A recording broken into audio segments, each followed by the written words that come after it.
Buongiorno, buongiorno, ben ritrovati con Focus TG, sgomento, rabbia, indignazione per la casa degli orrori di San Donà di Piave, anziani malmenati, maltrattati, insultati, picchiati, violentati. Ci colleghiamo subito con Ilaria Marchiori per sentire gli sviluppi dell'inchiesta. A te la linea, Ilaria.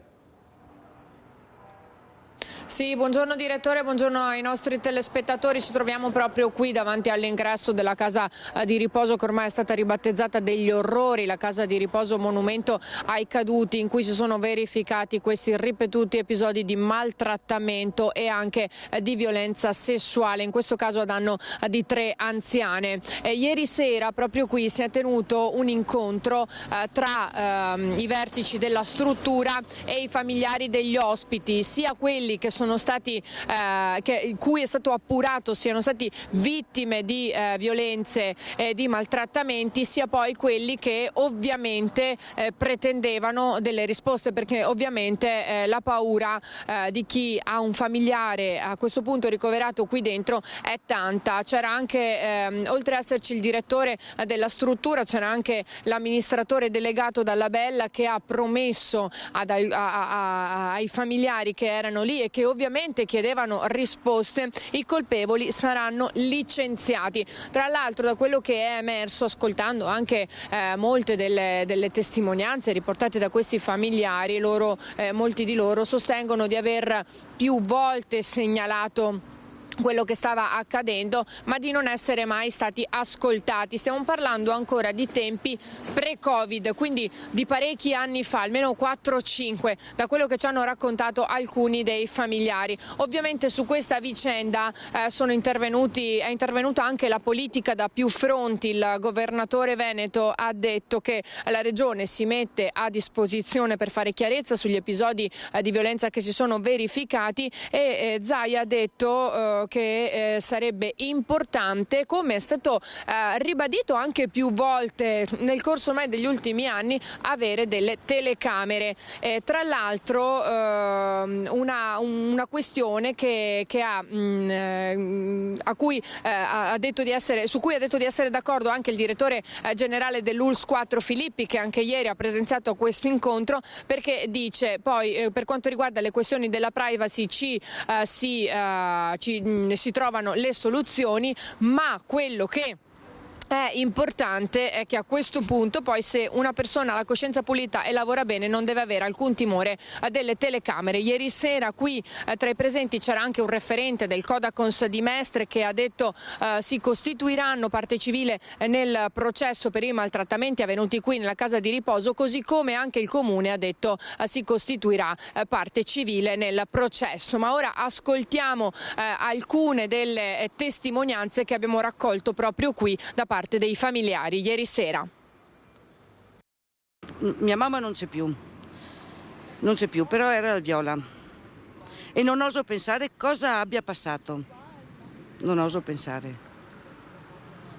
perché se io dovessi vedere queste persone non so come reagisco e cosa gli faccio. Ma la madre cosa le diceva? Mia mamma mi diceva che le cose non andavano. Mamma, mangi, no, mamma dimmi cosa c'è che non va, tu vai a casa, poi io rimango qua. Quella era la risposta maggiore, giusto? Un genitore che ti dice tu vai a casa, io rimango qua. Non andare a protestare perché io poi sono qua. Quante volte me l'ha detto.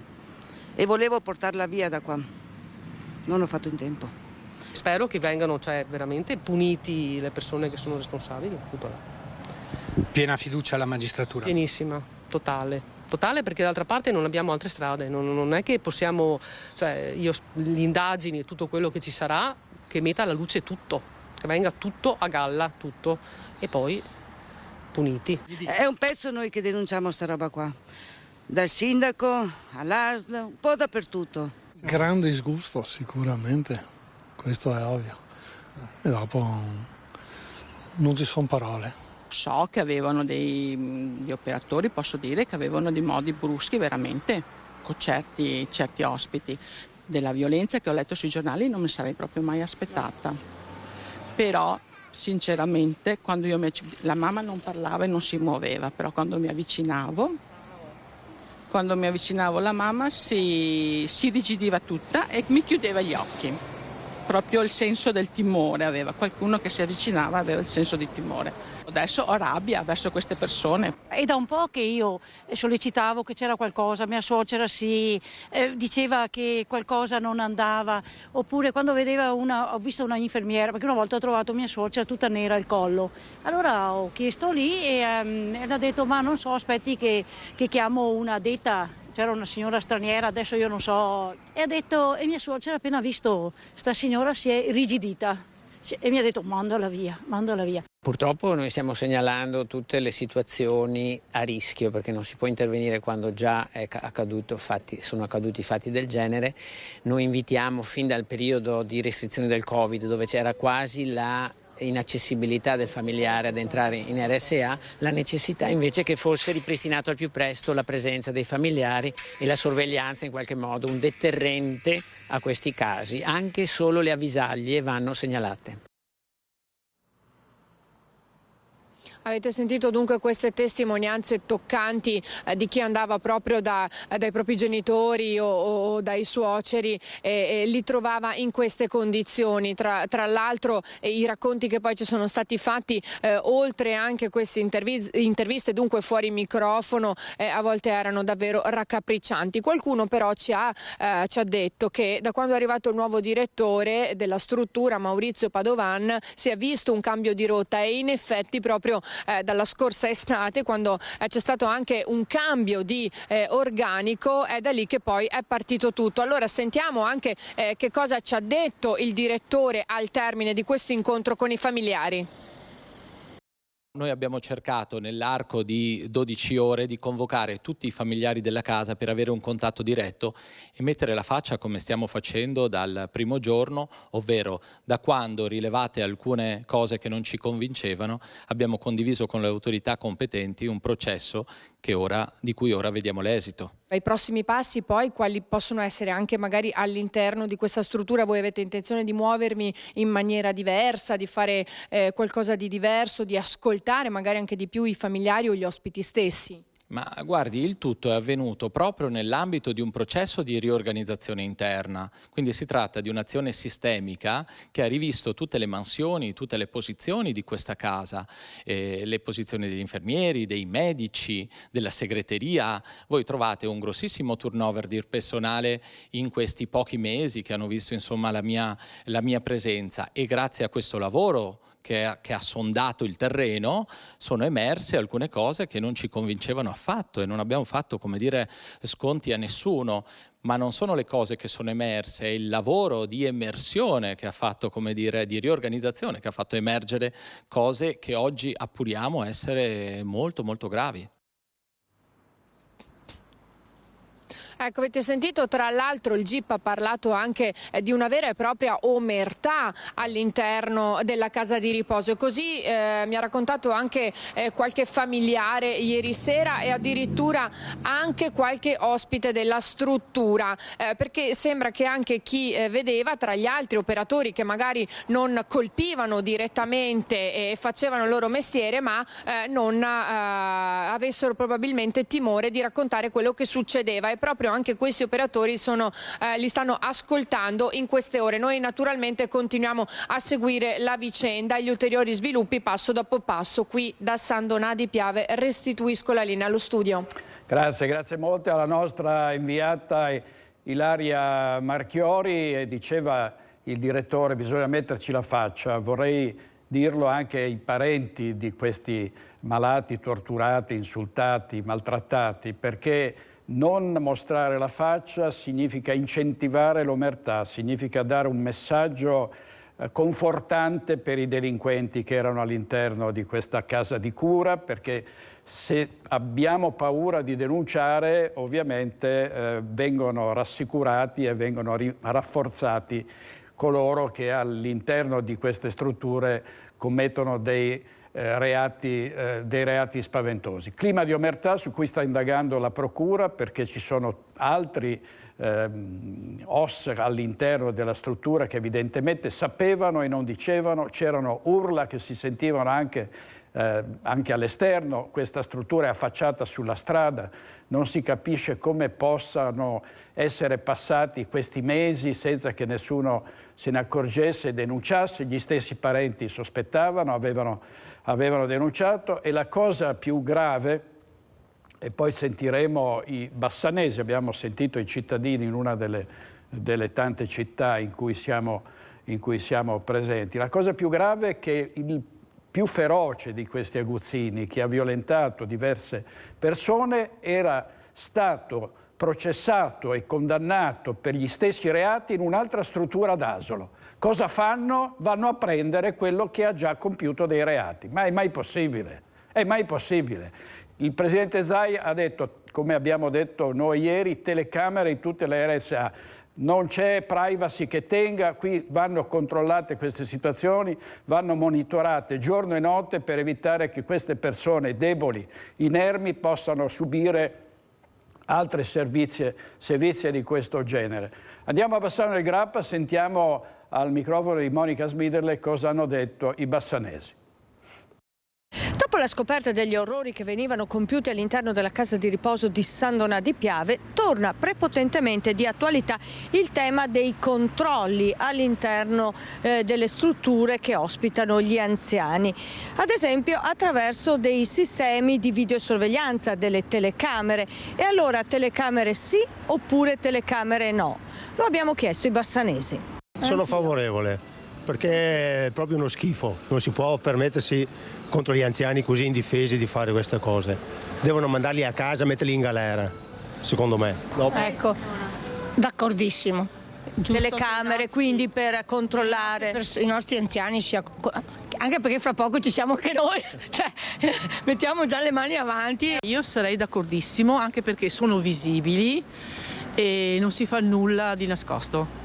E se ognuno fa il proprio lavoro non deve aver paura. Se io lavorassi in una casa di riposo e faccio il mio dovere non avrei nessun timore ad avere lì una telecamera che mi guarda. Quindi telecamere sì? Per me sì. È giusto mettere telecamere anche negli asili, ovunque, ovunque. Telecamere sì, sì, perché con quello che è successo ci vogliono. Quindi veda lei di valutare. Comunque anche ieri ha visto cosa è successo a San Donà di Piave. Quindi bisogna, secondo me, incrementare. Non so se ci sono già in certe case di riposo, però bisogna incrementare. È incredibile però pensare a quanto è successo. Miseria, anche perché con le persone anziane non si possono sgarare, no, non si può. Anziane e fragili. Esattamente. E dopo tu 4 persone hai preso, 2 in carcere e 2 in domicilio, no, quelli le devi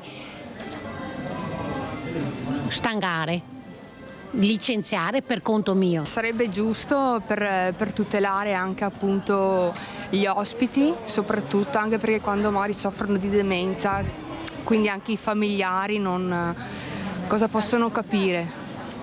E quindi sarebbe più che giusto, super favorevole. Sì. Perché abbiamo avuto delle esperienze personalmente e ci vogliono.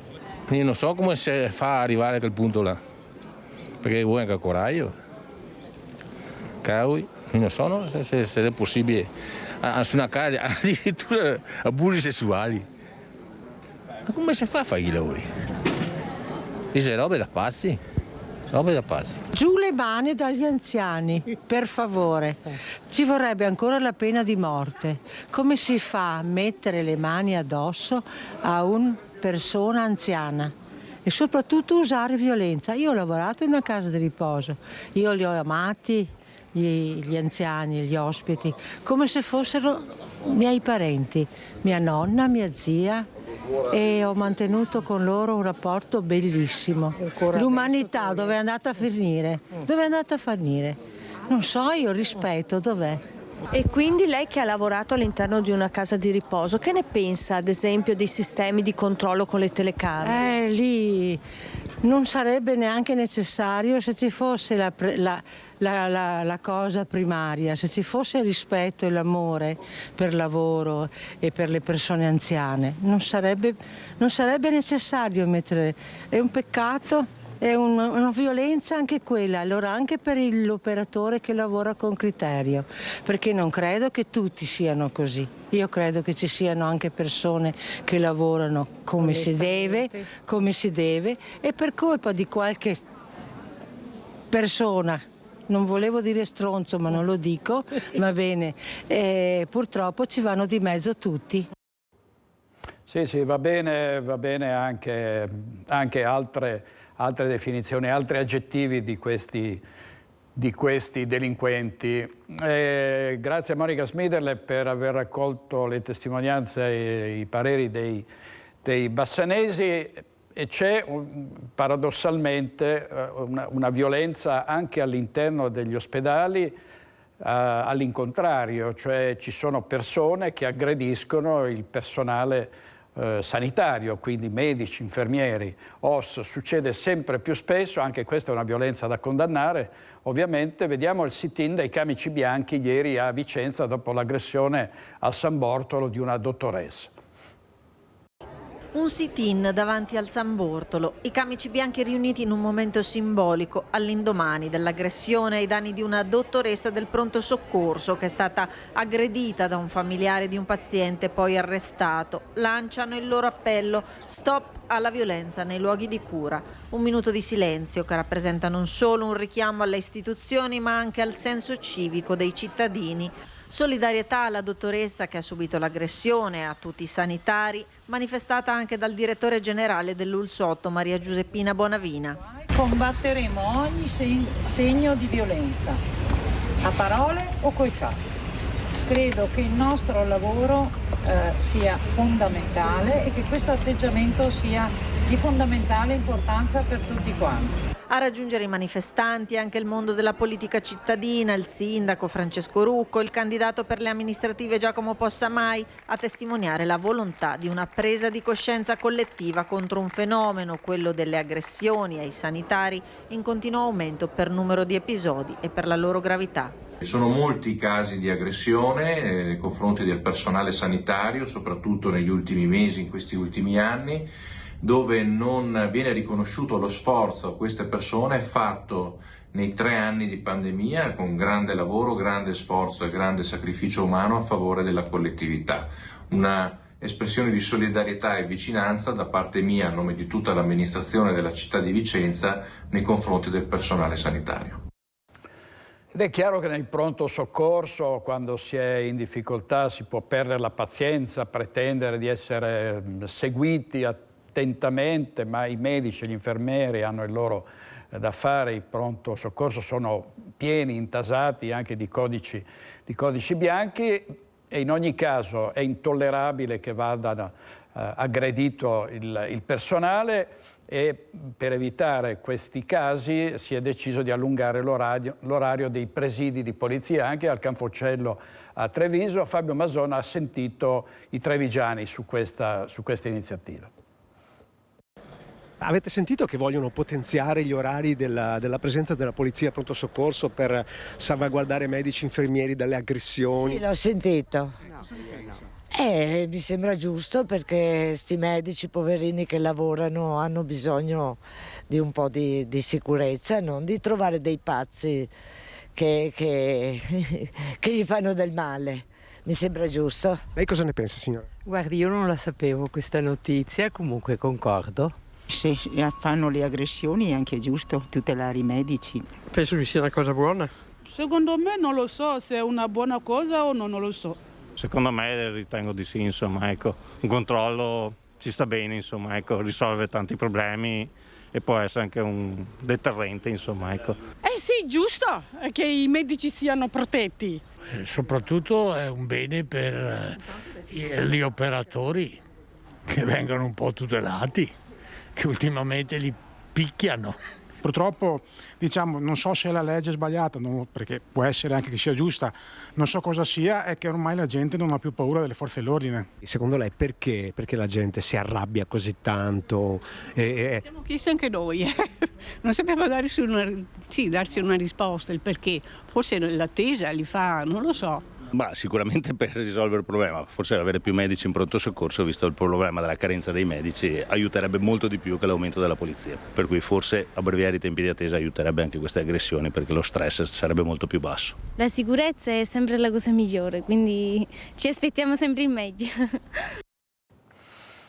Allora, intanto prosegue lo scontro tra maggioranza e opposizione, tra governo di centrodestra e opposizione di centro-sinistra su tanti temi, il salario minimo, e poi si è parlato a lungo del reddito di cittadinanza. Adesso c'è tutta la questione della riforma fiscale, per cui sono uno contro l'altro armati, ma resta ovviamente aperto anche il fronte dei migranti. Si temono nuove ondate, nuovi arrivi massicci qui in Veneto, e ovviamente le prefetture stanno cercando di correre ai ripari e di trovare centri di accoglienza che però sono davvero difficili da allestire in questa fase. Sentiamo il prefetto cosa ci ha detto ieri il prefetto di Venezia.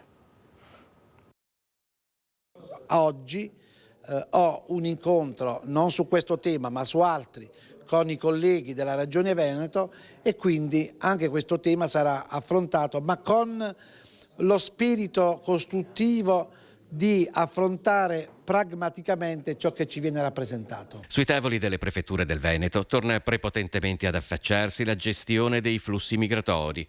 Arrivato in Laguna da pochi giorni, Michele Di Bari, che in quanto prefetto di Venezia coordina tutte le prefetture della regione, deve confrontarsi con quella che si profila come una nuova emergenza.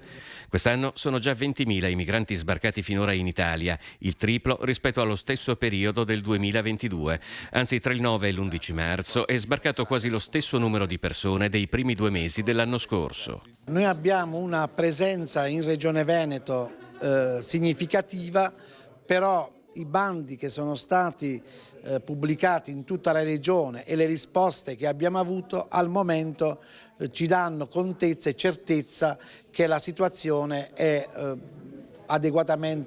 può essere adeguatamente affrontata. Certamente abbiamo necessità di monitorare giorno dopo giorno questa situazione, ed è ciò che stiamo facendo. Secondo il Viminale, i migranti sono soprattutto di nazionalità ivoriana, guineana e bengalese. Per Antonio Tajani e Guido Crosetto, rispettivamente ministro degli esteri e della difesa, il fatto che molti provengano da aree dell'Africa controllate dalla brigata Wagner, la compagnia militare di mercenari legata a doppio filo alla Russia, potrebbe far pensare ad una strategia di pressione contro le scelte geopolitiche del nostro paese. In Veneto si riaffaccia l'ipotesi di grossi hub come la caserma Serena di Treviso.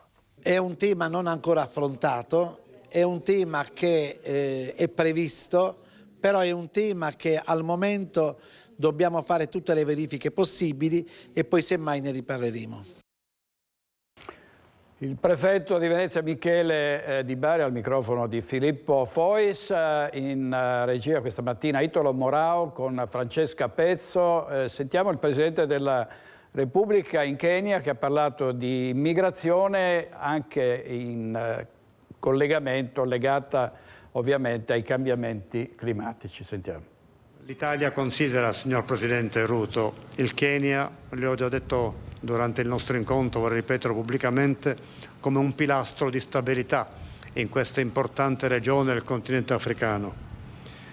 Abbiamo apprezzato molto l'azione decisiva che lei, il suo governo e il Kenya avete svolto per il raggiungimento dell'intesa in Etiopia per il superamento della contrapposizione così drammaticamente grave tra il governo centrale e il Tigray. Gli accordi di Pretoria sono frutto di questo decisivo contributo che il Kenya ha recato per realizzare nel paese qui accanto una collaborazione, una condizione di pace e di serenità. E noi siamo accanto al Kenya in questa azione di sviluppo, di pace e di collaborazione perché l'intera regione possa avviarsi su una strada di serenità, ripeto, ma di sviluppo, che le tensioni e le contrapposizioni ostacolano in maniera molto grave. Vi è una grande preoccupazione per le tensioni che vi sono anche nella regione dei Grandi Laghi così come nel Corno d'Africa, vi sono e appoggiamo molto noi le iniziative che il Kenya sta sviluppando, come il processo di Nairobi, per diffondere cultura di pace e di sviluppo sociale ed economico. Anche per questo noi siamo convinti che occorre intensificare la collaborazione dell'Unione Europea con il Kenya per contribuire in questa azione preziosa che vi è, volta appunto alla pace, allo sviluppo, alla crescita sociale ed economica. Doveva parlare, ha parlato anche di migrazione il capo dello Stato e ha detto che bisogna fare in modo che l'Europa intervenga e che ci siano accordi con i paesi nordafricani. Intanto vediamo, ovviamente i sindaci poi devono risolvere situazioni che dovrebbero competere ad altri e i prefetti stanno pubblicando dei bandi, degli avvisi pubblici per trovare alloggi e strutture, ma ci sono sindaci come quello di Casier che dicono che più di tanto non si può fare. Vediamo.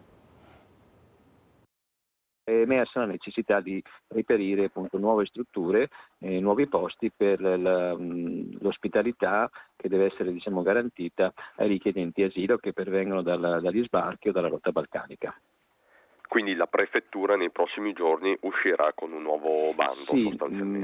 Sì, assolutamente sì, con un bando di gara, un avviso di una manifestazione di interesse per la ricerca di nuovi posti. La strada è stata tracciata nel corso di un tavolo tecnico con le realtà che già si stanno occupando di accoglienza, associazioni e cooperative. La prefettura quindi è alla ricerca di nuovi spazi e presto si rivolgerà, come accaduto in passato, a enti pubblici e privati. L'emergenza, sottolinea il viceprefetto, non è qui e ora, ma serve ragionare in prospettiva e farsi trovare pronti. Per un certo periodo noi siamo di garantire con i posti residui che abbiamo, questo è in prospettiva nell'ipotesi che si incrementino i flussi di ingresso, come dicevo, dalle zone di sbarco, dalla rotta balcanica, e quindi vi è la necessità di reperire altre strutture. Il nodo è all'attenzione dei comuni su tutti Casier e Treviso, dove insiste l'ex caserma Serena, arrivata quasi al completo. Io credo che margini non ce ne siano più di tanti, stiamo facendo delle verifiche, poi ci confronteremo con la prefettura, vedremo di dare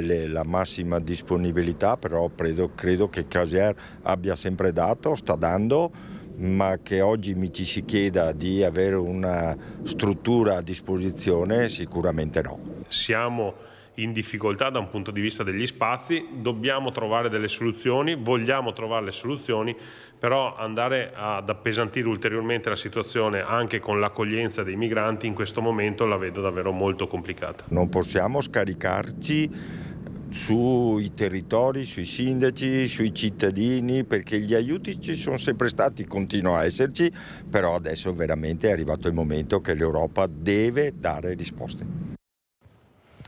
Aveva vissuto per lungo tempo a Padova Oleg Dozhidenko, il 32enne che è stato ucciso da un mortaio nell'assedio alla città ucraina di Bakhmut.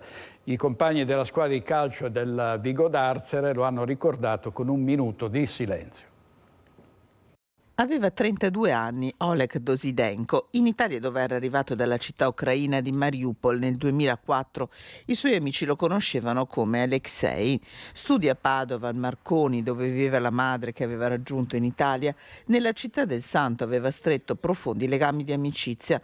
Un lavoro a Rovigo come magazziniere Amazon. L'estate scorsa ha deciso di tornare in patria per difenderla dall'invasione della Russia.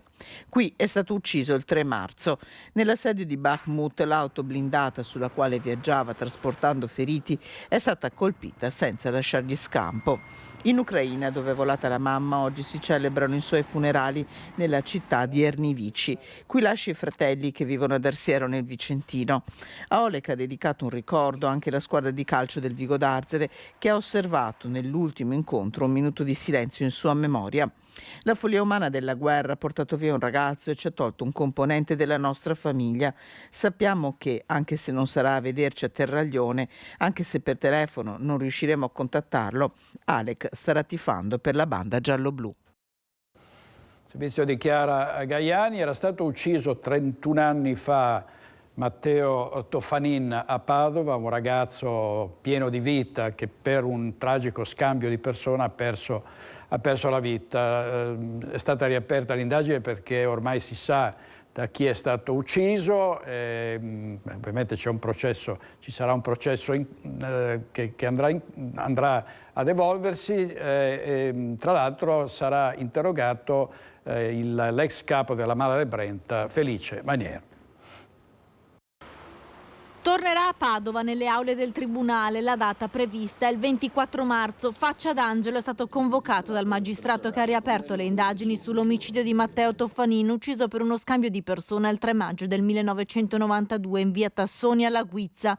Gli inquirenti sperano che l'ex boss della Mala del Brenta, Felice Maniero, possa fornire informazioni utili per confermare che il 23enne Matteo Toffanin sia stato effettivamente ucciso per errore al posto del pregiudicato Marino Bonaldo, vero obiettivo dei killer.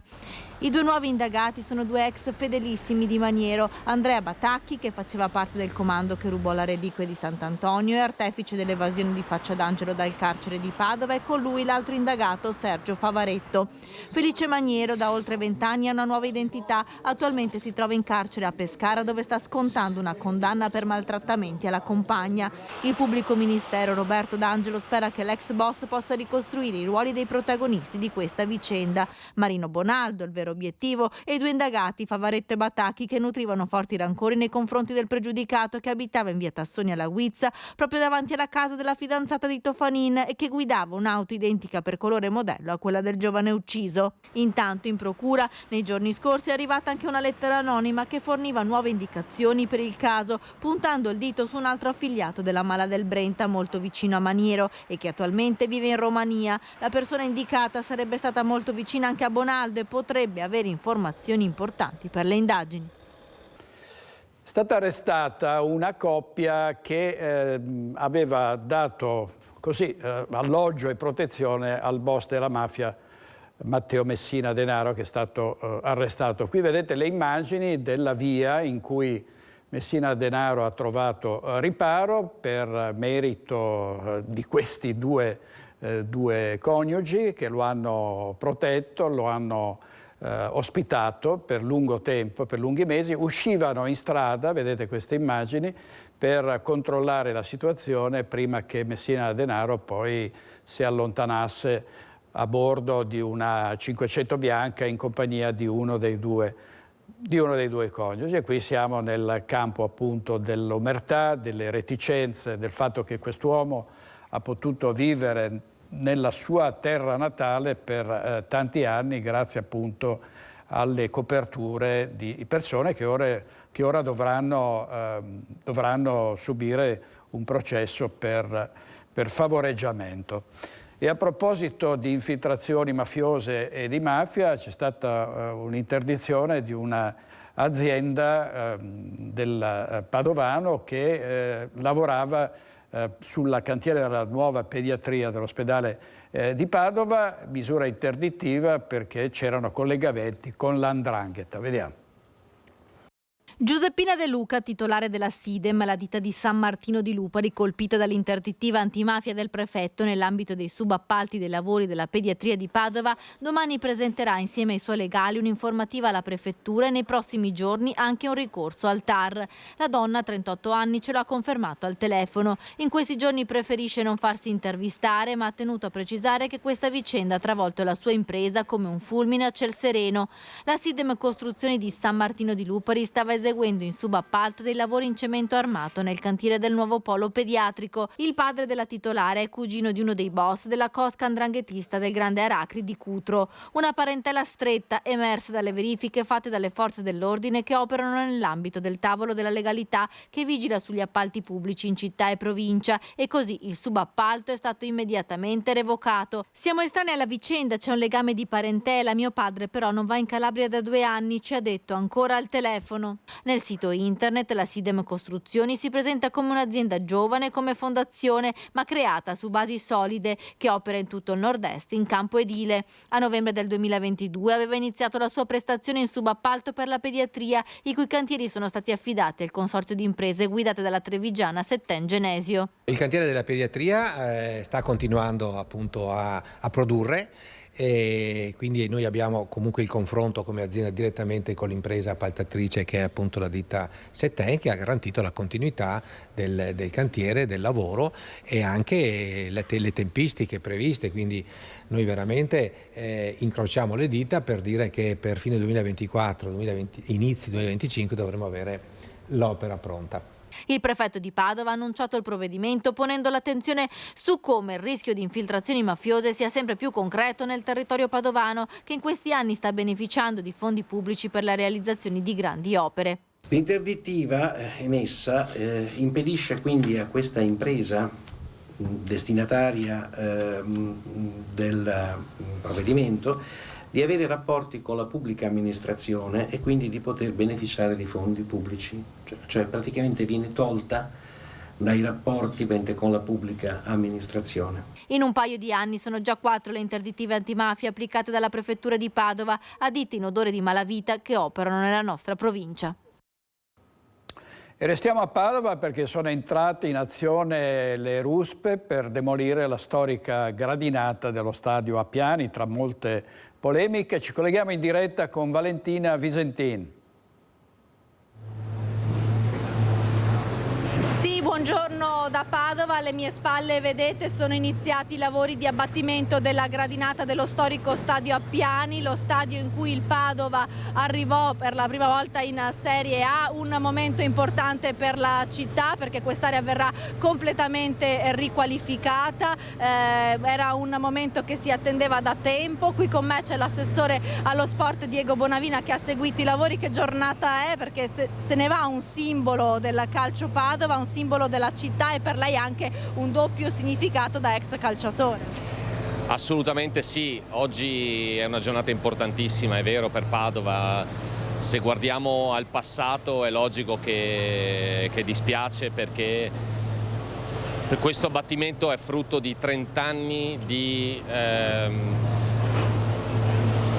disinteresse di questo stadio, perché oggi sentire che ci si lamenta perché la gradinata rappresentava il vero Appiani, il tempio del calcio e quant'altro, insomma per 30 anni ci siamo dimenticati di questo stadio. Quando si è passati dall'Appiani all'Euganeo tutta Padova era felice di arrivare all'Euganeo e oggi che si prende una decisione sofferta ma assolutamente propositiva, perché quello che è importante sottolineare è che con questo abbattimento noi oggi diamo l'inizio a una nuova era per lo stadio Appiani, perché noi lo vogliamo assolutamente riqualificare, vogliamo che torni a vita, sappiamo benissimo che non ci potranno mai essere competizioni continuative di un certo livello, però la nostra volontà è proprio quella di restituire alla città un pezzo di storia e soprattutto di far rivivere uno stadio che da 30 anni non ospitava più partite di calcio se non quelle delle giovanili del calcio Padova. Dobbiamo dare dignità a questo posto, lo stiamo facendo, ne siamo assolutamente contenti. Un progetto realizzato con i fondi del PNRR ritornerà un po' quello che era l'immagine dell'Appiani di quasi 100 anni fa, del 1924. Sì, prima di tutto avremo un aspetto esteriore completamente diverso, perché dall'esterno si avrà un'immagine finalmente adeguata a questo meraviglioso scorcio di città. Siamo a 200 metri da Prato della Valle, siamo a 100 metri dai bastioni, per cui voglio dire è un posto troppo importante per la nostra città, quindi esteticamente sicuramente sarà una svolta, ma l'impegno della nostra amministrazione è quello proprio di restituire l'Appiani anche alla possibilità di ospitare degli eventi che non necessariamente devono essere degli eventi sportivi, perché qui dentro ci possono essere eventi culturali, ci possono essere concerti. Immagino finalmente uno stadio che possa essere a disposizione della nostra città. Allora ringraziamo l'assessore allo sport Diego Bonavina e vi lasciamo con le immagini delle ruspe alle nostre spalle che lavorano e che insomma in pochi giorni faranno scomparire la gradinata dello stadio Appiani. Da Padova è tutto, restituisco la linea allo studio. Grazie molte a Valentina Visentin. Ieri lo sport è stato oltraggiato offeso, tradito dagli incidenti che ci sono stati a Napoli tra tifosi del Napoli, dell'Atalanta, e i tifosi dell'Eintracht che era a Napoli per una partita, incidenti davvero gravissimi con centinaia, migliaia di persone per le strade, tafferugli con scontri, cariche della polizia, macchine incendiate, date alle fiamme. Vedete, questi non si può neanche chiamarli tifosi, sono dei delinquenti che hanno messo a ferro e fuoco la città di Napoli, hanno distrutto vetrine, hanno incendiato le auto, i negozi, i suppelletti, hanno tirato i cassonetti dei rifiuti contro gli uomini delle forze dell'ordine. Poteva scapparci il morto, è stato detto a più riprese, ed è vero, era una situazione davvero da guerriglia urbana, e i protagonisti di questi incidenti andrebbero arrestati e incarcerati. Ovviamente adesso parte l'inchiesta, bisognerà, nel caso che vengano individuati i responsabili, mandarli a processo e poi far loro pagare i danni gravissimi che sono stati poi riscontrati alla fine di questi incidenti. Torniamo al Veneto e alla cronaca nera. Andrà a processo il 28enne trevigiano che nell'agosto scorso provocò con un incidente in cui morì un giovane padre rodigino. Vediamo. Guidava un missile in pieno centro abitato a 200 km all'ora e aveva bevuto. Dovrà rispondere del reato di omicidio stradale con le pesanti aggravanti dell'eccessiva velocità e della guida in stato di ebbrezza Stefano Vitali, 28enne di Fara di Soligo, il conducente dell'auto che con una uscita di strada a Bergantino, in provincia di Rovigo, causò la morte dell'appena 35enne del posto, suo collega di lavoro Mattia Guarnieri, passeggero della vettura. Era la tarda serata del 2 agosto 2022. La tragedia si consumò lungo la strada provinciale 25. Il 28enne trevigiano era alla guida di una BMW, nella quale si trovavano anche Mattia, sul sedile passeggero posteriore, e un altro amico, accanto al guidatore. Improvvisamente, dopo una curva ad altissima velocità, l'auto si ribaltò più volte per 180 metri dopo aver colpito un terrapieno. Una serie di impatti fatali per il 35enne Guarnieri, tecnico manutentore, papà di un bimbo di appena 7 anni. A conclusione delle indagini preliminari, il PM della Procura di Rovigo ha chiesto il rinvio a giudizio per il 28enne trevigiano. L'auto era schizzata in un centro abitato dove il limite è 50 km all'ora a una velocità 4 volte superiore e il tasso alcolemico era di 0,72 grammi litro, oltre il consentito per legge. Servizio di Nicola Zanetti. Intanto a 2 Carrare sono rientrate in casa le famiglie che erano state evacuate dopo un incendio che ha distrutto uno degli appartamenti di un condominio. C'è stato anche uno stionato. Sentiamo un aggiornamento di Chiara Gaiani. Il via libera è arrivato alle 16:30 di ieri con il completamento dei lavori di copertura provvisoria del tetto dell'appartamento andato a fuoco e l'arrivo delle certificazioni da parte dei tecnici dell'energia elettrica e del gas. Nel condominio di via Galilei e 2 Carrare sono rientrate 6 delle 7 famiglie residenti, dichiarato inagibile solo l'appartamento interessato dall'incendio scoppiato intorno alle 4:30 di mercoledì. Intanto proseguono le indagini dei vigili del fuoco per capire quale sia stata l'origine del rogo, divampato nel locale cucina dove è rimasto leggermente ferito, ustioni alle gambe, un uomo. Continua anche il conteggio dei danni subiti. A coordinare i vari interventi anche i tecnici del comune di 2 Carrare che hanno lavorato senza sosta perché la maggior parte delle famiglie ottenute le certificazioni potessero rientrare in casa. Dopo il sopralluogo dei vigili del fuoco e la valutazione tecnica del settore edilizia privata del comune di Padova, che non ha rilevato problemi di staticità, sono potuti rientrare nelle loro abitazioni gli inquilini del condominio di via Cardinale Bressanone in zona Bassanello a Padova, che erano stati sgomberati dopo il crollo del pavimento di un garage che aveva inghiottito un'auto.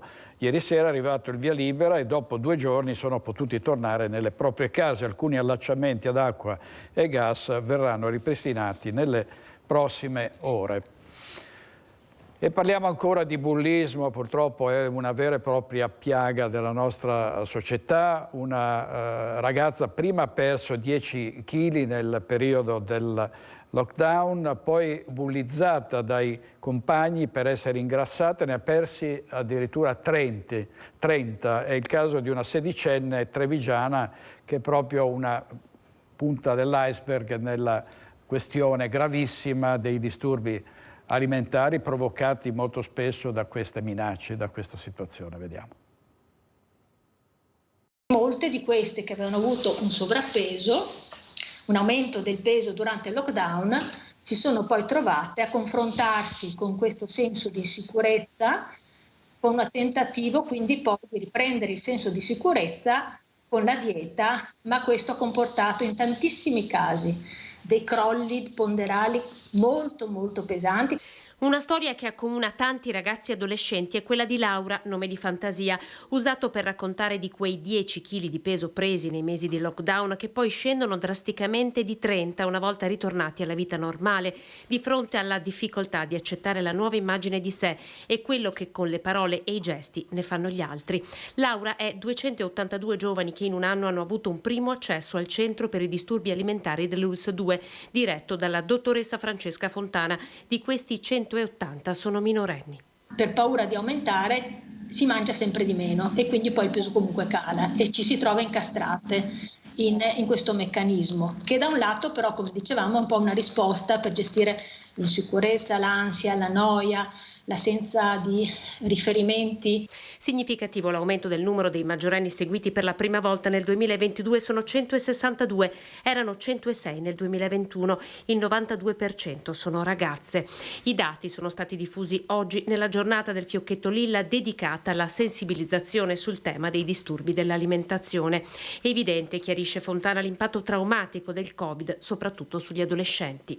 C'è un 30-40% in più di disturbi alimentari dopo la fase pandemica, cioè durante la fase pandemica, che non è calata. Tutti sì, siamo allarmati, siamo preoccupati. Una situazione che ha richiesto alla struttura un potenziamento di forze, reso possibile anche grazie ad un finanziamento per la lotta contro i disturbi alimentari, per dare una risposta adeguata a questo aumento di casi. Per questi disturbi sono ricoverati in pediatria 36 adolescenti, 18 ragazzi in area medica, 15 in psichiatria. E c'è un pugno di ferro dell'amministrazione comunale di Bassano del Grappa contro l'abbandono di rifiuti e anche contro il fenomeno delle baby gang. E venerdì sera agenti della polizia locale hanno tentato di placare alcuni episodi in centro storico. Vediamo.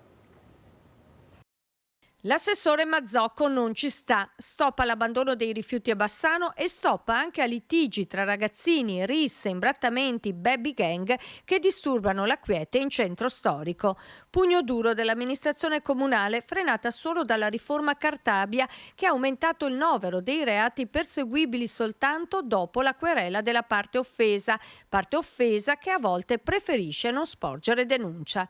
Protagonisti spesso sono minorenni, come nel caso di venerdì sera in via Portici Lunghi. Sono venuti a diverbio un gruppetto di ragazzi con un altro soggetto che in quel momento era ubriaco. Siamo prontamente intervenuti con un'auto che era di servizio di ordine pubblico e un'altra aggiunta nostra e abbiamo sedato il tutto. Dopodiché gli stessi soggetti si sono trasferiti in Piazza Libertà. Se ne sono aggiunti altri 2. In Piazza Libertà, dalle parole, 3 di loro sono passati alle mani, dandosele di santa ragione, fino all'intervento degli agenti della locale. Abbiamo identificato tutte le persone che erano sul posto, trovando tra questi alcuni che avevano compiuto altri atti nei giorni precedenti. Ovvero avevano danneggiato i distributori automatici di caffè e bevande in via Marinali. Altri 5 minorenni invece sono finiti nei guai per aver imbrattato il muro di un palazzo a pochi metri dal Ponte Vecchio. Il gruppetto è stato identificato e convocato in comando in via Vittorelli. Le famiglie si sono fatte carico delle spese di ripristino del muro, mentre il proprietario dell'immobile ha ritirato la denuncia. E pensate che c'è anche chi va a scaricare i rifiuti accompagnato da un tassista. È successo nel Bassanese ed è un cittadino che è finito nei guai e con lui anche il tassista che lo ha accompagnato. Ha speso ben 1.000 euro di taxi per farsi portare avanti e indietro da Rubbio per scaricare illecitamente quintali di rifiuti. È finito nei guai l'ecovandalo bassanese che ha abbandonato quintali di immondizia in questa malga. È stato il proprietario dello stabile a sporgere denuncia alla polizia locale e da qui sono partite le indagini, ma nessuno si sarebbe mai immaginato quello che poi è stato scoperto. Una cosa che ha dell'incredibile, usare i taxi per andare a spargere i rifiuti. Abbiamo rovistato e alla fine abbiamo trovato degli elementi che ci hanno portato prima a chi ha sparso i rifiuti e successivamente lo stesso ha ammesso su come erano venuti i fatti per cui usava il taxi. Sacchi e sacchi di pattume, all'interno un po' di tutto, abbigliamento, pezzi d'auto, ma anche astucci di colori, biancheria per la casa, scarpe, mobili, maschere di carnevale. Quintali di rifiuti, di tutti i tipi, qualsiasi tipo, pensate a qualcosa, lì c'era. E nei guai, sempre per abbandono di rifiuti, è finita anche un'azienda bassanese di termoidraulica che ha scaricato materiale da cantiere in via Cristoforo Colombo. Lo stesso luogo scelto anche da un'impresa di pulizie che ha approfittato di un'isola ecologica privata per smaltire immondizia in modo irregolare. Gli ecovandali sono stati tutti sanzionati e dovranno dimostrare agli agenti della polizia locale di aver sgomberato e smaltito regolarmente il pattume. 600 euro di multa anche per il tassista che ha portato l'ecovandalo bassanese con il suo bagaglio di sacchi neri su e giù per le montagne. Ma è incredibile, cioè uno spende 1.000 euro per andare a scaricare i rifiuti, cose da pazzi, veramente incredibile. Allora, vediamo un brano della puntata di Focus di ieri sera. Il titolo era sullo scontro tra governo e opposizione sul salario minimo, riforma fiscale, migranti, eccetera, eccetera. Vediamo uno degli interventi, quello del presidente del Consiglio Comunale di Treviso, Giancarlo Iannicelli. Dagli elettori. Non succedeva da tanti anni. Ora la Elly qui arriva. Io capisco che è stata da ragazzina in Svizzera, da adolescenti negli Stati Uniti, però insomma avete governato tanti anni. So che questa musica voi non la volete sentire, però non è che così arrivi e un attimino, 4 mesi, mi pare che abbia risposto pure a tono, è un obiettivo di questo governo, far aumentare i salari. Ha detto bene, abbiamo sentito il nostro esperto commercialista. In Italia il problema è delle tasse. All'imprenditore italiano non è che costi meno il lavoro e il dipendente prenda meno, no, costa molto di più il lavoro che un imprenditore tedesco, francese, però poi il dipendente è quello che prende meno. C'è un gap che va veramente risolto ed è questo, mi pare che abbia risposto pure la capo del governo dicendo il lavoro bisogna farlo sulle tasse e la flat tax tende a questo, perché c'è stato già un altro partito che doveva risolvere la povertà con, come dire, con il reddito di cittadinanza e l'ha detto la Meloni, ha detto cioè il pericolo è che questo salario minimo non è aggiuntivo di altre garanzie, va a sostituire altre garanzie e quindi va a finire non si risolve niente. È un'altra boutade, come giustamente ricordava, sparata lì che non risolve niente. Io una cosa solo condivido veramente, che in Italia si parla meno e se ne è parlato poco fino adesso, però sono 4 mesi della natalità. Questo è il generale Giancarlo Iannicelli, presidente del Consiglio Comunale di Treviso, ieri sera a Focus. Tra poco ci collegheremo con Luisa Bertini perché il sindaco di Villaga nel Vicentino ha minacciato di incatenarsi se saranno sfrattati i 2 coniugi con 4 figli che hanno trovato sistemazione in un ex casello ferroviario. Sentiremo i particolari da Luisa Bertini tra poco. Restiamo sul fronte però degli alloggi, c'è l'ultima corsa per le case popolari, qui siamo a Treviso, sono circa 800 le domande presentate finora in comune. Sentiamo. La situazione resta quella difficile che c'è e quindi contiamo di tenere i tempi stretti nella valutazione, nella pubblicazione della graduatoria provvisoria e poi insomma per arrivare quanto prima a quella definitiva e quindi alle assegnazioni. Da tempistiche precise l'assessore al sociale Gloria Tessarolo quando mancano poche ore alla chiusura del bando per gli alloggi popolari. Una ventina le domande arrivate dopo la concessione della proroga, oltre 700 quelle già pervenute. In questo numero anche le situazioni di emergenza abitativa, sono circa 230 le famiglie a rischio sfratto. Sul capoluogo inoltre premono, oggi più che mai, le esigenze di tutta la cintura urbana. Tante sono le domande che vengono comunque da fuori comune, quindi siamo oltre intorno al centinaio e quindi questo è un dato importante. Tutti i comuni sono in forte crisi e l'edilizia residenziale pubblica non è più sufficiente a far fronte alla richiesta di case a condizioni agevolate. Tante le richieste, di certo superiori alle disponibilità, e a un patrimonio edilizio che resta vetusto nonostante gli sforzi. A incidere poi sempre di più le dinamiche del mercato immobiliare, respingente e proibitivo per buona parte delle nuove generazioni. Oggi le richieste esulano da quella che è la mera fragilità sociale. Oggi c'è un problema oggettivo che è dovuto a contratti di lavoro che non sono a garanzia di politiche abitative. Quindi oggi nel libero mercato, con un contratto a tempo determinato, con un contratto stagionale o con partita IVA, che sono le difficoltà che hanno anche i nostri giovani, è difficile trovare casa. Ed è difficile conciliare lavoro e famiglia per tantissime donne e poi ci si chiede se non sia questa una delle cause della denatalità. Se ne è parlato ad un convegno organizzato dalla CISL. Vediamo. A Treviso nascono sempre meno bambini, aumentano le donne senza figli e chi diventa madre lo fa sempre più tardi mettendo in stand-by la propria carriera o addirittura in mancanza di supporti strutturali adeguati finisce per abbandonarla. Lo fanno anche quelle che hanno un lavoro diciamo di un certo livello e hanno un certo tenore di vita e qui ci sta il discorso dello stereotipo, insomma, che la priorità le donne l'hanno sempre lasciata alla famiglia. Nel 2021 a Treviso il numero medio di figli per donna era di 1,2, quando nel 2028 si attestava a 1,46. E laddove le donne lavorano, tipo nei paesi del nord, le donne fanno anche più figli. Anche se a Treviso il tasso di occupazione delle donne è più alto della media regionale, i redditi sono inferiori rispetto agli uomini. Per programmare un figlio serve emancipazione. C'è uno studio americano che è andato ad analizzare proprio questa cosa e ha dimostrato a livello statistico che l'ingresso di una donna nel mondo del lavoro fa sì che appunto per offrire i servizi che servono a questa donna e permetterle di lavorare si innescano delle altre situazioni lavorative e si dice 100 posti di lavoro occupati da una donna, 15 posti di lavoro si creano. Oggi le cose stanno cambiando, c'è questa percezione da parte delle aziende, le donne però devono volerlo. Dal punto di vista diciamo culturale ci vorranno degli anni, ci vorrà l'esempio di noi madri verso i nostri figli dove si può lavorare e avere famiglia. Dal punto di vista strutturale è importante che ci sia una risposta anche da parte del territorio, della comunità ma anche della politica.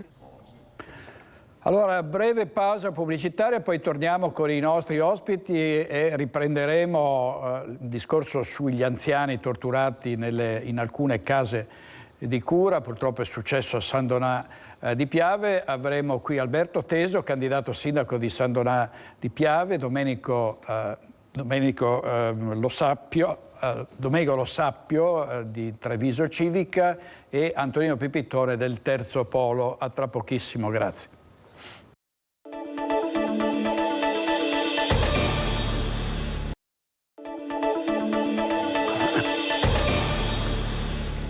Di nuovo in diretta con Focus TG, ci colleghiamo con Luisa Bertini per la vicenda del sindaco di Villaga che ha minacciato di incatenarsi nel caso vengano sfrattati 2 coniugi con 4 figli da un casello ferroviario. A te la linea, Luisa.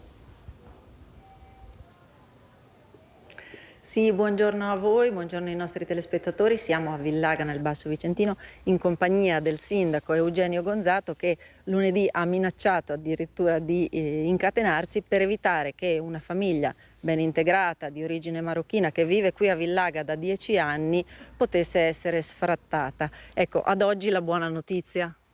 Sì, stamattina è arrivata anche la buona notizia, però lunedì, 3 giorni fa, ci è arrivata questa mail in cui si diceva che il Tribunale avrebbe provveduto a eseguire lo sfratto. E ovviamente 3 giorni prima non avreste potuto trovare soluzioni anche con i servizi sociali, quindi lei ha dichiarato: io mi incateno. Sì, cosa è successo? Che io, quando ho visto quella comunicazione lì, conoscendo la famiglia, sapendo che è una famiglia tra l'altro integrata, che ha 3 bambini che frequentano le nostre scuole elementari, un bambino di 7 mesi, ho chiamato subito le Ferrovie dello Stato e gli ho detto: guardate, se voi volete eseguire lo sfratto, io giovedì mattina mi incateno. È giusto applicare le leggi, è giusto applicare le sentenze, però bisogna avere anche un minimo di umanità, di sensibilità da questo punto di vista.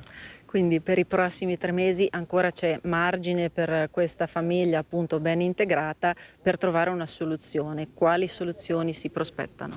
Ci sono non ce ne sono tante, ce ne sono 2, nel senso che la prima potrebbe essere che Ferrovie dello Stato, siccome sta da tempo dismettendo i vecchi caselli di questa vecchia ferrovia, no, che non è più in uso, si potrebbe aprire una trattativa di compravendita di quella parte di casello dove loro abitano, in maniera tale di potergli garantire, diciamo, un posto definitivo. L'altra soluzione è che, se questo non andrà in porto, il Comune dovrà trovare una casa all'interno del nostro territorio. Io auspico comunque una soluzione, perché è una famiglia ben integrata e di cui siamo contenti di averla e vogliamo che rimangano qua. Sono residenti qua da 10 anni, è giusto che rimangano qua finché desiderano rimanere. Ecco, io ringrazio il sindaco e linea a voi a studio. Grazie molte Luisa, poi vedremo gli sviluppi di questa vicenda. Adesso passiamo alla parte dell'approfondimento, torniamo al lager degli anziani di San Donà di Piave, più in generale ai maltrattamenti che sono stati riscontrati in tante case di cura, in tante regioni del nostro paese, ai danni di persone inermi che subiscono maltrattamenti, sevizie, torture, addirittura lesioni che possono portare, come pare sia successo in questo caso, anche alla morte di una delle pazienti. Ne parliamo con il candidato sindaco di San Donà di Piave, Alberto Teso. Buongiorno avvocato. Bentornato. Il professor Domenico Lo Sappio di Tribuna di Treviso Civica. Buongiorno. Buongiorno, in Consiglio Comunale. Buongiorno professore. E il dottor Antonino Pipitone da Adria. Buongiorno Pipitone, del Terzo Polo. Buongiorno. Buongiorno. Buongiorno direttore, solo che sono collegato da Padova perché abito a Padova. Ah, va bene, ha fatto bene a precisarlo, poi lei presta il suo servizio all'ospedale di Adria come diabetologo. Certo. Allora, parliamo con persone che sanno di cosa stiamo parlando, appunto, di anziani, ospiti di case di cura, dopo la vicenda terribile, spaventosa, con 4 arresti di persone che in un clima di generale omertà seviziavano questi poveri disgraziati. Vediamo il titolo del Gazzettino. Italo Morau e regia con Francesca Pezzo. San Donà, maltrattamenti in casa di riposo, il dolore di una figlia, mia mamma aveva paura, diceva che c'era un uomo di notte. Uno di questi aguzzini ha violentato diverse donne, pur essendo avvocato, pur essendo stato condannato, processato e condannato e poi assolto in secondo grado per gli stessi reati. Cioè era un signore che in una casa di riposo di Asolo aveva compiuto gli stessi reati di cui adesso è accusato. È una cosa, posso dire, umiliante anche come collettività. C'è un aspetto umano che a San Donà ci ha sconvolti tutti, indistintamente, da un fenomeno così, sì, lo sentivamo, era già capitato, però mai avremmo pensato che in casa e in una struttura, tra l'altro, non voglio dire di eccellenza per carità, ma un fior di struttura in sostanza, capitassero cose così inenarrabili e che fanno vergognare l'essere umano. Il caso dell'addetto dell'OS con un precedente, poi per carità è uscito pulito dal procedimento, però per svolgere un'attività del genere bisogna stare doppiamente attenti. Io ho assistito nella mia attività professionale fino a pochi anni fa al Collegio degli Infermieri Professionali di Venezia, e lì so che quando facevano la selezione per chi voleva essere iscritto non gli bastava neanche il casellario penale, cioè cercavano di approfondire ulteriormente, perché è una professione di aiuto, di soccorso, non possiamo lasciare che sia un'agenzia interinale, con tutto rispetto, a mandare una persona che va ad accudire una parte importante della nostra vita, perché se già ho una difficoltà e non posso tenere mia mamma e mio papà a casa perché ho dei problemi oggettivi e già soffro di questo perché li devo affidare ad altri, appunto mi affido, c'è la fede, io ho fiducia di qualcuno, gli do in mano una cosa importante e questi me la portano via. Sempre faccio un altro accenno professionale, io assisto con i miei colleghi in studio la famiglia di Giuliano De Seta. Giuliano è il ragazzo che è morto a Ceggia investito dallo stampo metallico. La prima cosa che mi ha detto suo papà è: avvocato, io l'ho affidato a degli adulti e me l'hanno restituito morto. È una cosa... Noi la cosa più bella che abbiamo, i nostri figli, i nostri genitori, noi abbiamo una fiducia nel prossimo, glieli affidiamo e questa fiducia viene tradita, violata. È una cosa che come esseri umani è straziante. Io spero che almeno la giustizia divina su questo possa intervenire. Sulla giustizia umana ormai ho poca fiducia, purtroppo. E lo dico da uomo che da 30 anni gira per i tribunali. Dottor Pipitone, il Presidente Zaia ha lanciato un appello, anzi ha detto che bisognerà inserire in tutte le RSA delle telecamere, l'avevamo auspicato anche noi ieri in un commento. È spaventoso vedere i filmati dei carabinieri, perché si vedono questi OS che sono tranquilli e sereni e molto composti quando c'è la presenza dei familiari di queste persone. Appena escono dalla porta i familiari, allora giù botte, schiaffi, pugni, calci, davvero comportamenti raccapriccianti. Sì, una cosa assolutamente schifosa, ma diciamo è una storia che si ripete, non è che purtroppo questa sia una novità, e questa è la cosa che lascia veramente colpiti. Allora, sì, va bene le telecamere, ma mi chiedo tutte le varie strutture, uno, la politica, non per scaricare responsabilità, ma la politica che doveva e che dovrebbe comunque creare le regole perché queste cose non succedano. Mi chiedo che cosa si è fatto in questi anni. Non abbiamo nemmeno una riforma delle IPEB dopo tanti anni, e secondo me in una riforma andrebbero comunque stilati quei percorsi che devono impedire queste cose qua.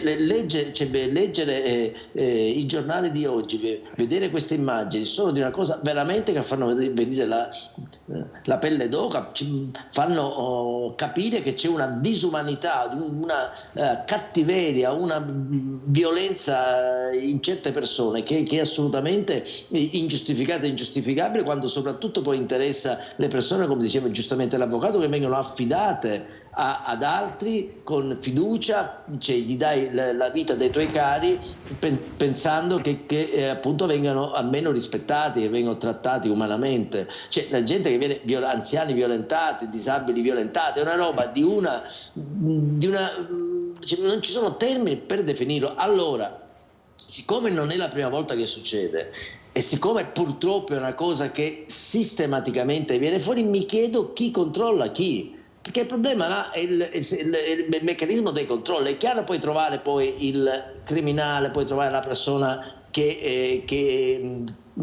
non è corretta nel modo di lavorare, di gestire, eccetera. Però è anche vero che ci devono essere dal consiglio di amministrazione a chi è responsabile della cooperativa, delle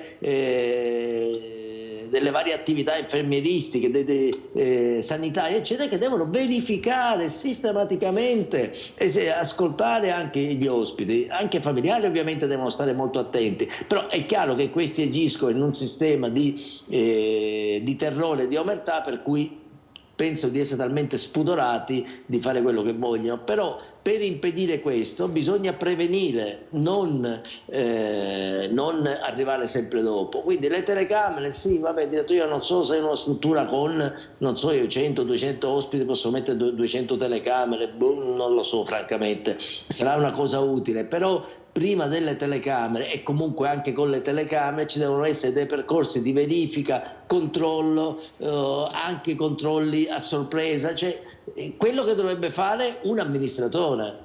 Certo. Un amministratore, e questo è quello che è mancato e che manca purtroppo. Sì, tra l'altro noi abbiamo parlato col nuovo direttore, pare, a detta dei parenti, che la situazione fosse migliorata da quando è arrivato il nuovo direttore, però davvero qui eravamo in presenza di tante persone, le abbiamo sentite, che sono andate a lamentarsi perché sospettavano di maltrattamenti. Infatti. Perché la figlia di una ricoverata ha detto mia mamma era viola, e quindi ho chiesto ma da cosa è successo, cosa dipende, e non aveva avuto risposte, per cui anche a fronte di richieste concrete da parte delle famiglie c'erano ma no, tutto a posto, silenzio e nessuna risposta.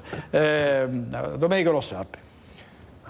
Si resta a bocca aperta rispetto quando si vedono e si sentono queste cose, oggettivamente è anche difficile commentarle, perché siamo veramente di fronte a casi di bestialità e oggettivamente è difficile trovare una soluzione, come dire, efficace, anche perché, come giustamente diceva Pipitone prima, ormai ci siamo quasi abituati periodicamente a vedere immagini di quel tipo che riguardano strutture per anziani. A volte abbiamo visto immagini di questo tipo anche in relazione ad asili, cioè dove ci sono comunque gli individui più indifesi sostanzialmente, e sono d'accordo anch'io, sì, le telecamere va bene, ma la telecamera ci dice che qualcosa è già successo. Noi dobbiamo, per quanto possibile, perché oggettivamente non è semplice, prevenire questi fatti, e probabilmente una delle strade è la responsabilizzazione dei titolari, di chi gestisce queste strutture, agendo anche in maniera drastica, che può essere rispetto ai permessi di operare, cioè, perché come diceva lei, non è che non si sapesse, evidentemente se c'erano state delle segnalazioni la cosa si sapeva. È difficile pensare che all'improvviso accadano episodi di questo tipo e nessuno ne sappia niente. Allora, nel momento in cui c'è anche il minimo sospetto, di fronte al rischio di perdere la possibilità di operare, io credo che qualunque gestore di queste strutture ci penserebbe due volte prima di, come dire, correre il rischio di verificare la ripetizione di questo tipo di eventi. Certo. Altra via francamente non saprei trovarla, perché ripeto, siamo di fronte a questioni che hanno a che fare con veramente la bestialità umana, e non c'è neanche un deterrente rispetto a queste persone che evidentemente, cioè, come dire, se agiscono in quella maniera. No, tanto più che molto spesso si dice, lo dicono le strutture, non troviamo personale qualificato, ma allora a maggior ragione bisogna che i controlli vengano intensificati. Ma certo. Tra l'altro abbiamo parlato, avvocato, anche oggi di una situazione grottesca, perché queste sono le violenze ai danni dei malati. Poi ci sono le violenze ai danni di medici, infermieri e OSS negli ospedali, cioè da parte di familiari di persone che sono in pronto soccorso, che non si sentono assistite adeguatamente, in genere c'è un diverbio, arriva il parente più nervoso degli altri e vengono fuori addirittura risse. L'altro giorno a San Bortolo una dottoressa è stata picchiata, dovrà stare in cura per diversi giorni. No, c'è anche questo, c'è una violenza diffusa che però va in qualche modo controllata. Negli ospedali è stato aumentato adesso il Cafoncello l'orario del presidio di polizia, no? Perché ci sia un controllo più duraturo. Anche questa è una cartina di tornasole di quello che sta accadendo. No? Ma credo anche della società, perché poi se noi ci fermiamo un attimo a riflettere, quanti episodi simili troviamo dall'autista dell'autobus che viene picchiato solo perché chiede il biglietto? Come no? O mi viene in mente anche nelle scuole, ma quante volte capita che abbiamo letto, insomma, no, di famiglie che inferocite vanno a protestare in maniera più o meno civile perché ci si è permessi di dare chiamare una punizione, nel senso a un alunno, nel senso che non ha fatto i compiti o quant'altro, un brutto voto. Quindi sono cose che devono veramente farci riflettere sulla società in cui stiamo vivendo, perché davvero, ripeto, se ci fermiamo a riflettere troviamo episodi veramente inspiegabili che riguardano ormai tanti settori che hanno a che fare con i trasporti, con gli ospedali e con altro, insomma. Ecco, Italo Morao in regia con Francesca Pezzo. Vediamo, c'è un servizio su un intervento eccezionale, intervento chirurgico eccezionale eseguito nell'ospedale di Padova, al centro Gallucci, e questo lo facciamo vedere perché poi alla fine si vedono solo le ombre all'interno delle strutture, no? Parliamo di malati picchiati, di medici picchiati, e poi ci si dimentica che poi c'è nelle strutture ospedaliere, soprattutto di eccellenza come il centro Gallucci, ci sono medici, ci sono chirurghi che salvano le vite e di loro poi si parla meno, quindi a maggior ragione facciamo vedere questa notizia. Ancora un primato, ancora una volta nelle sale operatorie del centro di cardiochirurgia intitolato a Vincenzo Gallucci, cui si deve il primo trapianto di cuore in Italia. Il paziente è già tornato a casa e sta bene, è stato sottoposto a un intervento con tecnica mini-invasiva compiuto per la prima volta al mondo dall'equipe diretta da Gino Gerosa, che in circa 4 ore, con tecnica tradizionale gli interventi sarebbero stati 3 e il tempo raddoppiato, ha eseguito una plastica alla valvola mitrale, la chiusura dell'auricola sinistra e l'ablazione epicardica a cuore battente e senza usare circolazione extracorporea. Il paziente, un uomo di 62 anni, era affetto da insufficienza mitralica severa e fibrillazione atriale. Questo intervento è quella che il dottor Tarza ama chiamare le BTEC Solution, cioè con tecnologia e tecnica. E utilizzando il meglio della tecnologia e adattando il meglio della tecnica riusciamo a ottenere questi risultati. Un lavoro di squadra, sottolineato Gerosa, studiato e preparato con cura certosina grazie alle simulazioni eseguite su questo cuore in resina riprodotto dalla stampante 3D di cui è dotato il laboratorio di cardiochirurgia. A guidare gli occhi dell'equipe durante l'intervento, l'ecografia transesofagea tridimensionale eseguita in tempo reale sul paziente grazie a una piccola sonda. Usiamo dei sistemi di ripetizione dell'imaging che consentono anche di ottimizzare le immagini e quindi cercare di migliorare nel modo ovviamente più ovvio che ci consente la tecnologia per arrivare alla miglior definizione dal punto di vista anatomico. Sono proprio i dettagli anatomici che in questo caso sono indispensabili per poter definire al meglio quella che è la procedura. Un centro di eccellenza, la cardiochirurgia di Padova, che in queste ore sta effettuando il 9° trapianto di cuore dall'inizio del 2023 su un paziente in età pediatrica. Passi da gigante della cardiochirurgia, dal primo trapianto di cuore, ricorderete, del professor Barnard. Torniamo alla Casa degli Orrori di San Donà di Piave perché, avvocato Teso, qui siamo di fronte a una struttura pubblico-privata, no? Nel senso che il 50% è gestito dal comune di San Donà di Piave. La questione è particolarmente preoccupante perché, come dicevo prima, c'è un aspetto umano che ci coinvolge tutti, ma anche c'è un aspetto giuridico che noi non possiamo ignorare. La casa di riposo coinvolta è per il 48% di proprietà del comune di San Donà di Piave, che la gestisce attraverso l'IPAB Monumento ai Caduti, una struttura storica del San Donatese. ISVO si chiama la società che ha la gestione, è costituita appunto da una partnership pubblico-privata, 52% è privata, ma il 48% è dell'amministrazione comunale, che nomina anche il presidente del consiglio di amministrazione e parte del consiglio di amministrazione. Quindi, come diceva prima il dottor Pipitone, c'è anche un problema di controlli e di responsabilità. Se succede qualcosa in un'azienda privata, chi vanno a prendere i carabinieri? Il datore di lavoro. Qui purtroppo è stata una cosa gravissima e noi abbiamo bisogno di sapere se sono stati fatti i controlli, se non sono stati fatti, come sono state fatte le assunzioni, chi controlla come operano i sanitari. Cioè, non è possibile che, siccome è una struttura pubblica, non risponde nessuno. Purtroppo il sentore di impunità deriva anche da questo, che qualcuno si sente in qualche struttura più protetto che in una struttura privata, forse. Qui nessuno risponde di quello che è successo. Cioè, trovo strano che si possa andare a dire adesso, come ha fatto ieri l'amministrazione della casa di riposo, ai parenti delle persone coinvolte, rischiando anche, so che c'erano 4 carabinieri presenti a questa conferenza stampa, perché immaginavano probabilmente qualche reazione da parte di chi ha la mamma e magari ha letto queste cose, e non si può dire sì, noi abbiamo salvato la situazione perché l'abbiamo denunciata. No, tu non la dovevi denunciare, tu dovevi prevenirla, dovevi evitare che questo accadesse. Cioè, non è possibile adesso uscirne dicendo ci costituiremo parte civile, ma sei tu responsabile del danno. Cioè, dei danni cagionati dal punto di vista patrimoniale risponde il datore di lavoro. L'articolo 2049 del Codice Civile dice del danno cagionato dal dipendente risponde il padrone o committente, con il linguaggio del 42.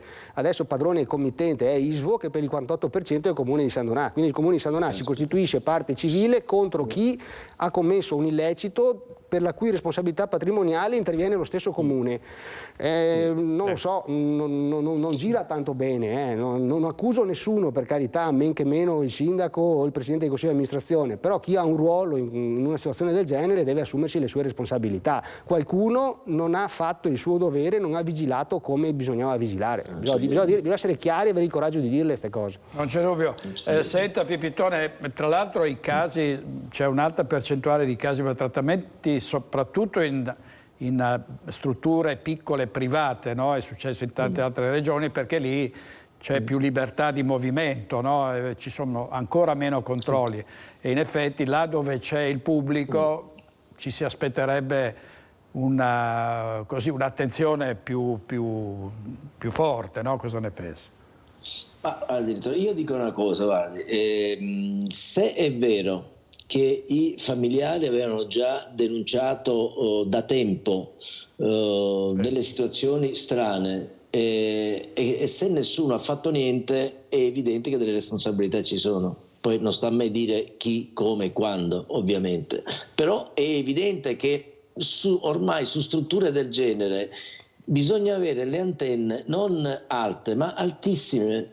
Ogni minimo dubbio, ogni minima sensazione va verificata in maniera puntuale, va controllata, va seguita, vanno chiamate le persone che eventualmente sono indicate che possono fare degli atteggiamenti, anche se non palesemente, voglio dire, irregolari, comunque degli atteggiamenti che possono essere percepiti da persone delicatissime, fragilissime, magari non corrette. Quindi bisogna stare molto molto attenti, come diceva l'avvocato prima, qua adesso non è che si può dire sai, noi abbiamo denunciato alla fine, io non lo so e non voglio mettermi in mezzo a una situazione che avrà gli strascici giudiziari, ma c'è un problema di danno biologico, di danno umano che non ha, non so come si farà poi a risarcire la paura di una persona che ha subito violenza, che è stata maltrattata, che viene, veramente sono delle situazioni di disumanità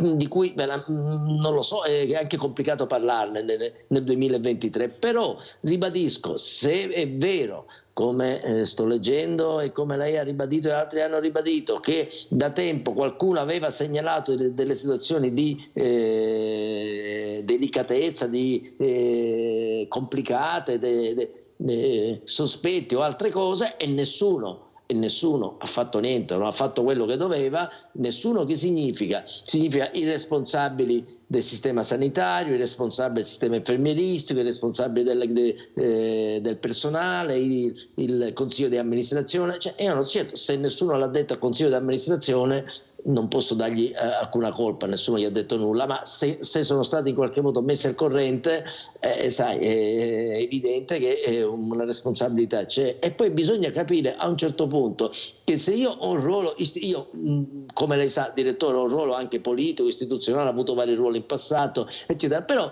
quando sono in carica al mio ruolo, io sono responsabile del mio ruolo, non è che posso fare, come dire, cercare scuse se succede qualcosa dove io comunque posso avere una responsabilità di un ente o di qualcosa, comunque ne devo rispondere, anche se io poi direttamente magari non sono quello responsabile, però devo verificare se io ho fatto tutto quello che dovevo, ed è chiaro che in questa situazione non è stato fatto tutto quello che si doveva, perché è una situazione che sembra andasse avanti da tanto tempo. Non è un caso isolato di un depravato che ha fatto una cosa che non doveva fare. Vabbè, i matti esistono i delinquenti, vabbè, sai, non è che puoi avere un carabiniere ogni angolo, però è anche vero se la cosa era strutturata ed era un gruppo di persone che dovevano avere in cura e in carico quegli ammalati, quegli ospiti eccetera, e questi qua praticamente in maniera scientifica approfittavano nelle forme più disparate, più orribili che stiamo leggendo, è evidente che c'è tanto che non va, troppo che non va.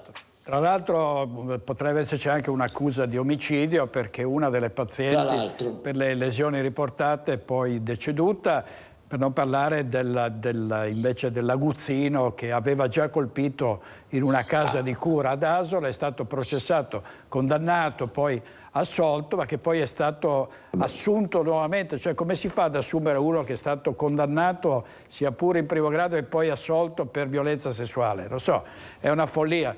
Andiamo in pubblicità e poi avremo ancora un minuto e torniamo da Domenico Lo Sappi.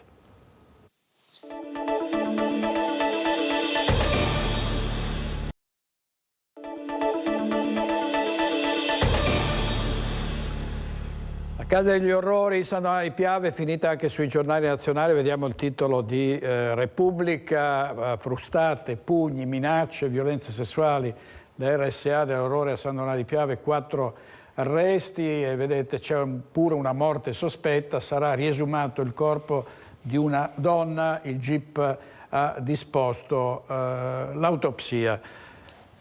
Lo Sapio, certo si chiede da più parti l'impiego delle telecamere, perché c'è il problema della privacy, però la privacy può farsi benedire rispetto al rischio che questi anziani possano subire altre violenze. Cioè non è possibile affidarsi a organici di cui si sa poco, alcuni con precedenti penali, alcuni presi per la strada, perché con la scusa che non si trova personale specializzato.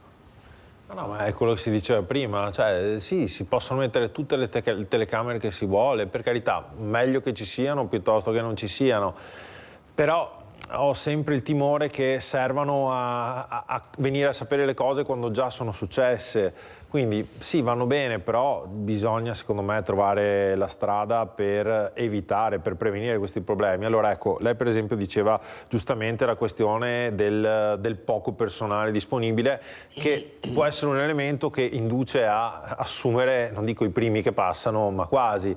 Allora, una via forse, è una proposta, potrebbe essere quella di a questo punto investire, ma lì sono scelte politiche, sulla formazione di questo tipo di operatori, in modo da farne figure professionali, insomma, che possano essere in numero congruo rispetto alle esigenze, in modo da togliere anche l'alibi a chi assume persone come quella che abbiamo detto prima, che insomma aveva dei trascorsi un po' particolari.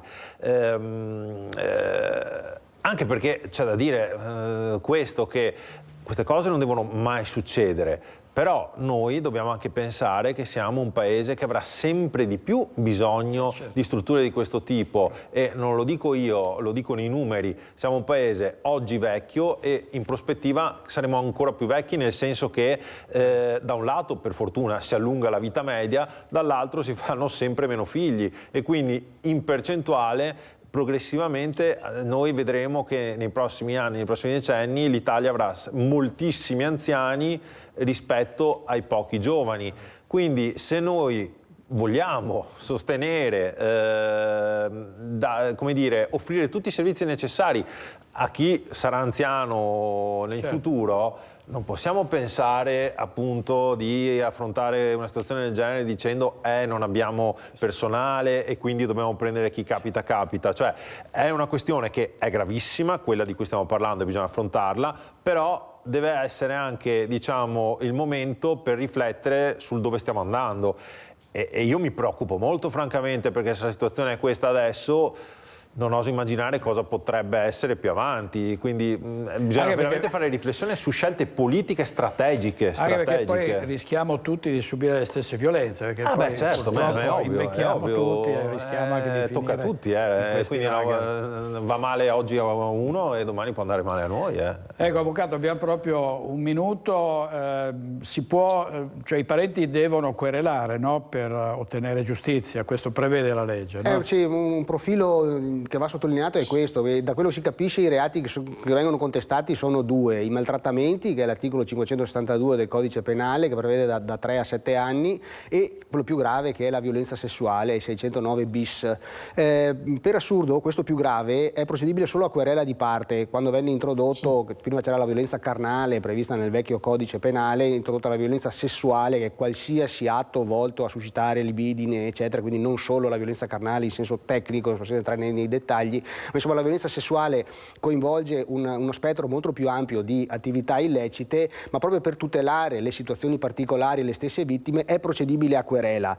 La procedibilità a querela in questo caso richiede che le persone che ne sono state vittime o i prossimi congiunti che ne hanno la legale rappresentanza, quindi non chiunque, debbano sporgere querela, perché se non c'è la querela il pubblico ministero non può muoversi. Quindi un aspetto importante è questo in sostanza, cioè chi ha un sospetto di qualcosa è opportuno che si muova per tempo e sporga querela contro gli ignoti autori dei fatti descritti, insomma, perché è importante che si faccia chiarezza e che si risponda di tutto. Insomma. Assolutamente. Grazie molte all'avvocato Alberto Teso, grazie avvocato, a presto, al professor Domenico Lo Sapio, grazie molte Lo Sapio, e grazie ovviamente anche a Antonino Pipitone, al dottor Pipitone, grazie, arrivederci a tutti e buon lavoro. In regia ringrazio Italo Morao con Francesca Pezzo, ci rivediamo stasera con Focus, andremo anche a vedere una parte del processo a Aveccia qui a Treviso e poi domani ci rivediamo qui se lo vorrete a mezzogiorno. Buona giornata, arrivederci.